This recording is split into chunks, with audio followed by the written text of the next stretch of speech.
de oração.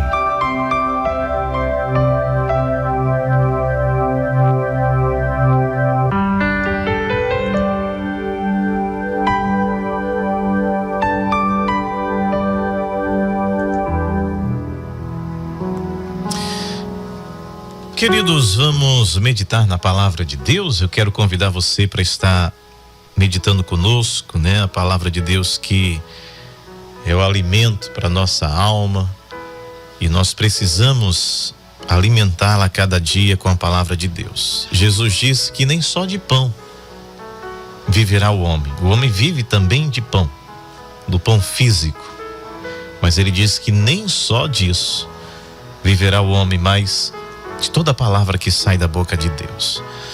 E um texto muito conhecido que está em Gênesis, no capítulo 22, diz assim o versículo 4: ao terceiro dia levantou Abraão os seus olhos e viu o lugar de longe.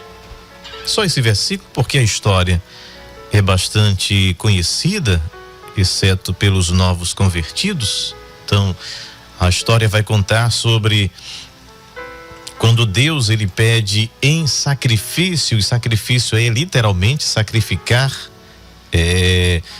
oferecer, imolar, matar o seu filho. E Abraão ele não questiona Deus, ele simplesmente atende o seu pedido. Então, se você que ainda não conhece essa história, abra sua Bíblia no primeiro livro da Bíblia, que é Gênesis, e vai lá no capítulo 22 e você vai ler essa linda história maravilhosa e com certeza vai aumentar a sua fé. Bom, mas eu parei aqui nesse versículo 4, diz ao terceiro dia. 3 dias de agonia, 3 dias de silêncio, 3 dias que mesmo com o coração crente, cheio de fé, o escritor aos Hebreus vai falar sobre este assunto e ele joga e lança luz nessa história dizendo: Abraão tinha tanta certeza que foi Deus quem o pediu para sacrificar, para imolar o seu filho, porque ele sabia que Deus o podia ressuscitar de entre os mortos. Agora, claro que Abraão era gente. Abraão era feito de carne e osso. Abraão tinha as mesmas paixões que nós. A Bíblia diz que eram homens sujeitos às mesmas paixões, tinham as mesmas dificuldades, passavam por conflitos. Tinha um momento em que a fé estava lá em cima, mas também tinha um momento desta oscilação de fé. E Abraão, sendo considerado este amigo de Deus, o pai da fé, mas ainda assim era ser humano, imperfeito, pecador. Não estamos falando aqui de uma figura angelical, estamos falando aqui de um ser humano que tinha suas necessidades, que chorava, que tinha necessidades todos os dias como qualquer outro ser humano, né? E foram 3 dias de caminhada, 3 dias em que ele percorre este caminho, desde o momento em que Deus aparece a ele e diz: olha, entrega o teu filho, sacrifica o teu filho.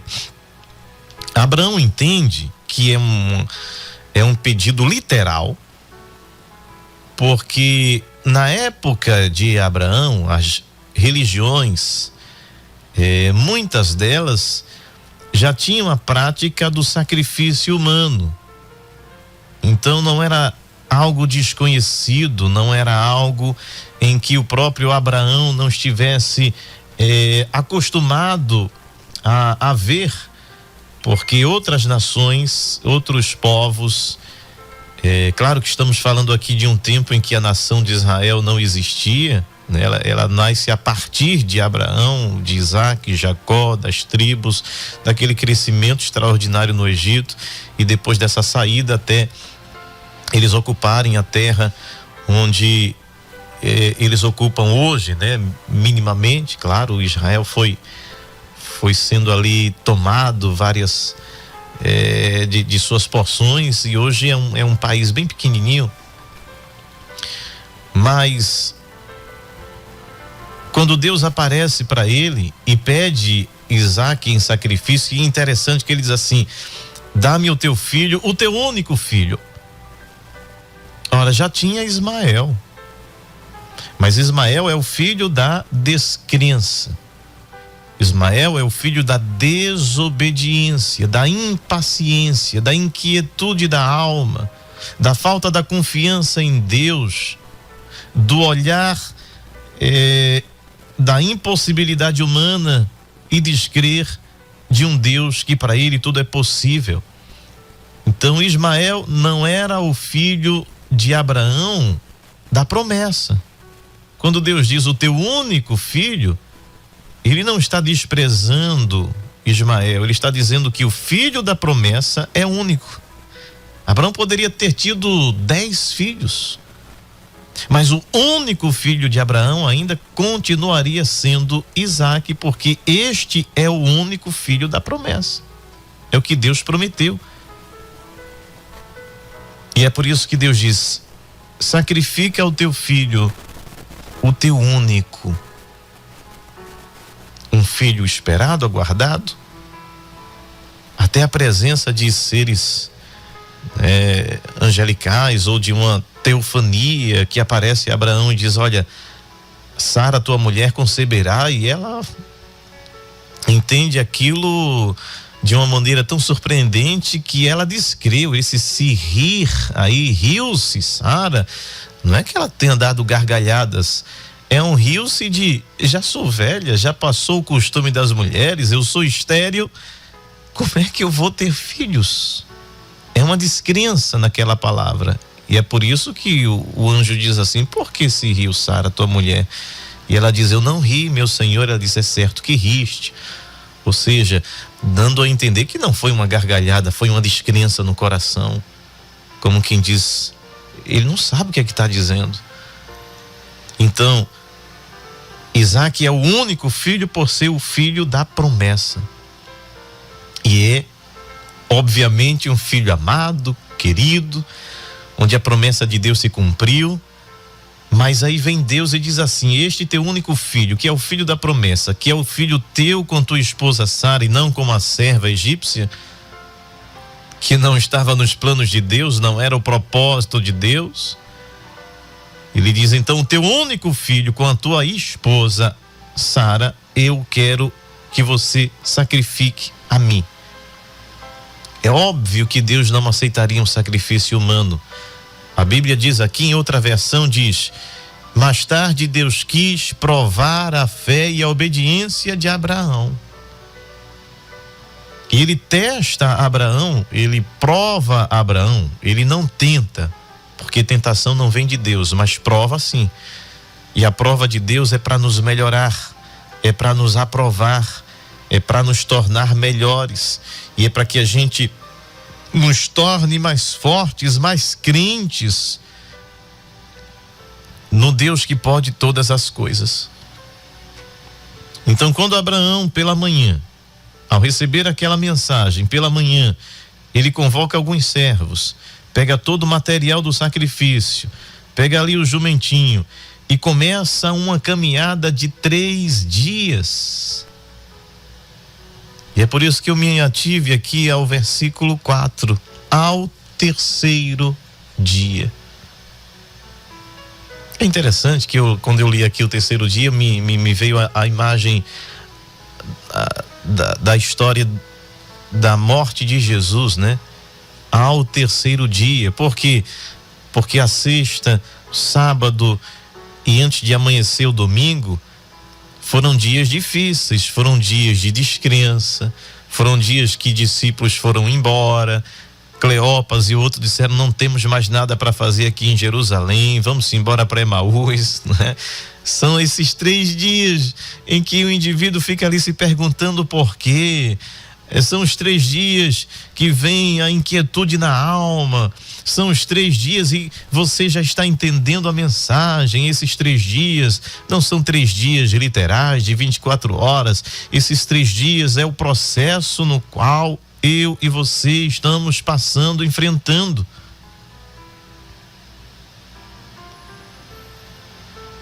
É o teste de Deus. E Deus nos testa, Deus nos prova.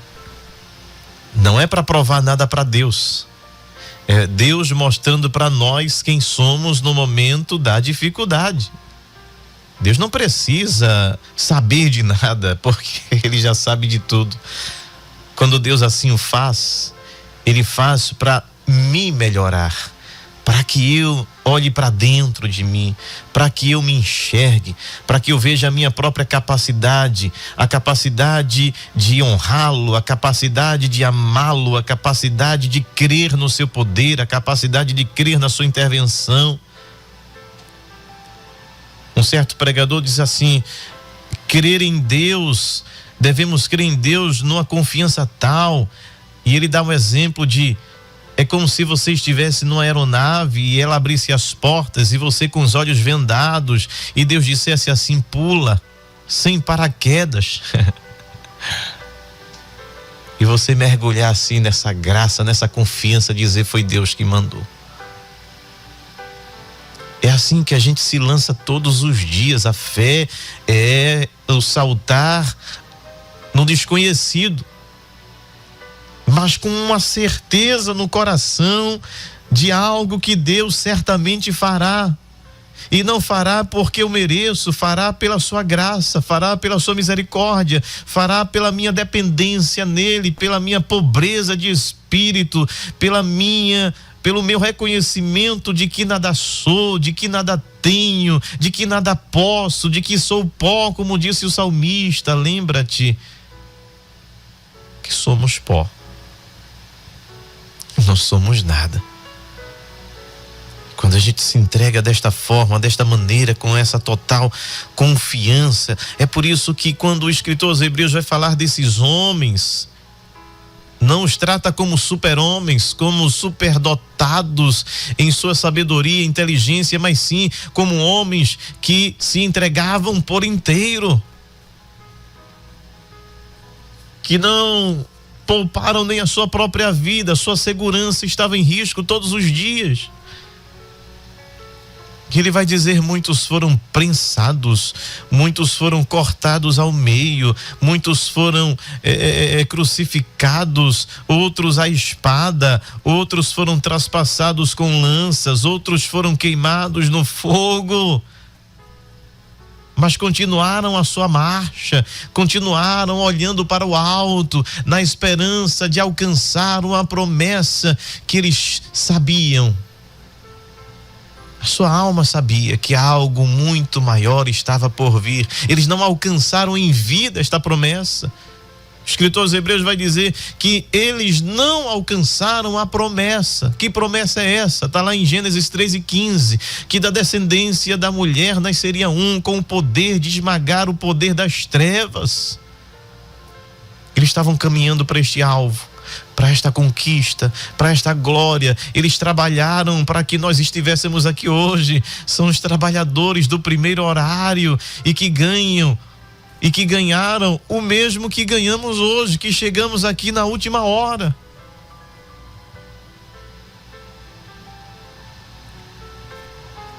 Homens que atravessaram desertos,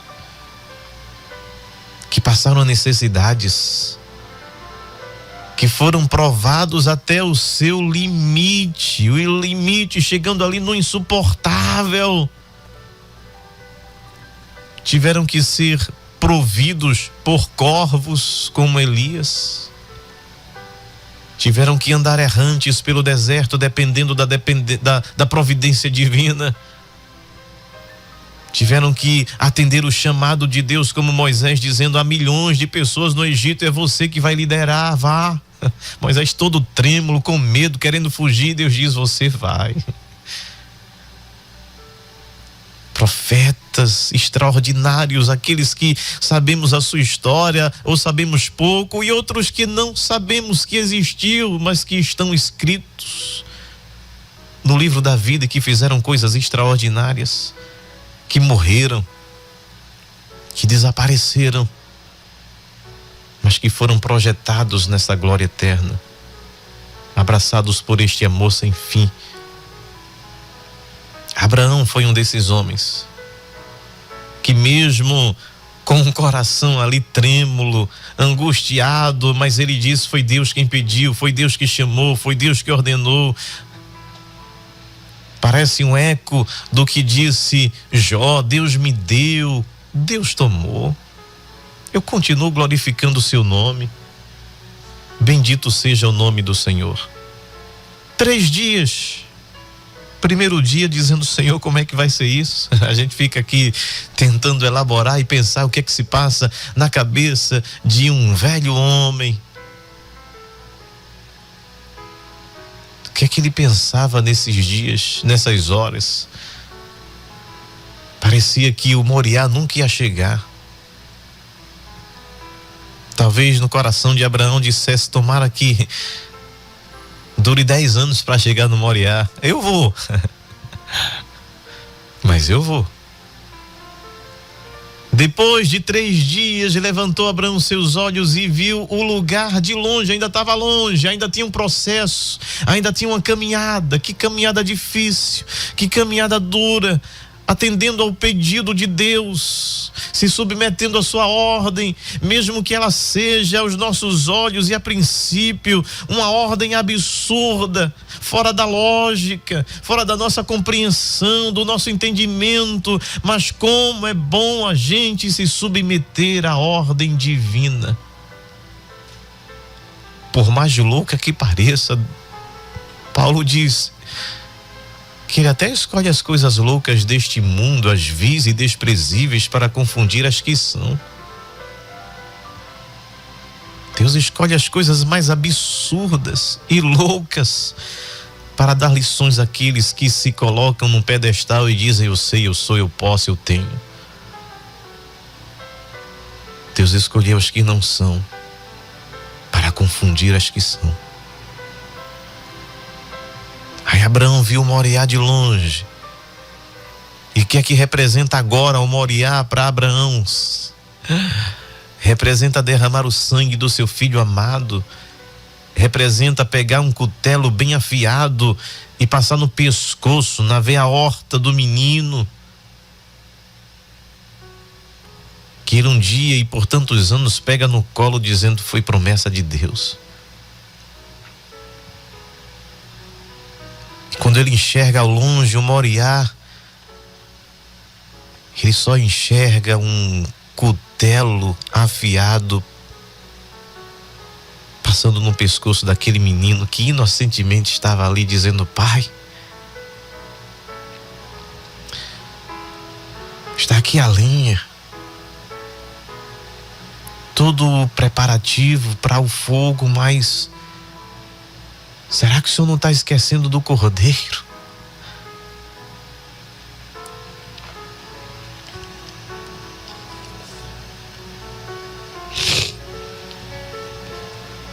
E a resposta de Abraão é: Deus proverá.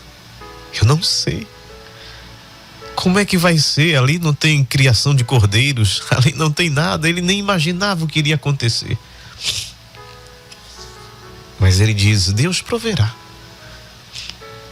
Isaac parece que está inquieto, apesar de submisso, de obediente. Ele pergunta: meu pai, e o cordeiro? Estamos nos aproximando do Moriá, mas onde está o cordeiro? E a resposta de Abraão é: Jeová é Jirê, meu filho. Deus proverá. Adagalabaço.